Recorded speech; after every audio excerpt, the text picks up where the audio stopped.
AutoCAD দিয়ে 3 learning star কিভাবে draw করবেন সেটা আজকে দেখাবো। খুব সহজভাবে বোঝানোর চেষ্টা করব। লাইন নেব, লাইনের শর্টকাট এল লিখে এন্টার। এই দিক থেকে 12 ফিট আশা করি নিতে পারবো। একইভাবে এদিকেও 12 ফিট, জাস্ট লাইন দিয়েই কাজ করব। 12 ফিট জাস্ট ক্লিক করব। পার্টিশন অল্টা 5 ইঞ্চি ও লিখে এন্টার, 5 লিখে এন্টার।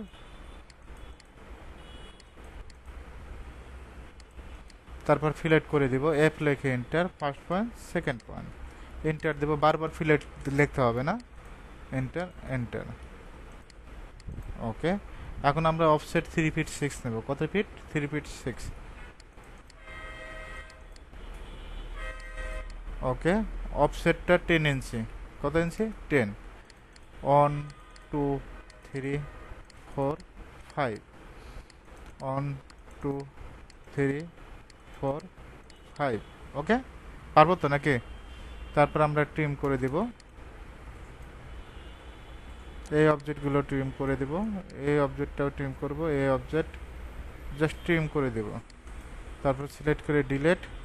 এখন আমাদের বাউন্ডারি করতে হবে। বিও লেখে এন্টার, কি লেখে এন্টার? বিও লেখে enter, pick point just click enter. Offset ও লেখে এন্টার, 3 লেখে এন্টার, জাস্ট ইনসাইডে অফসেট হবে। ঠিক আছে।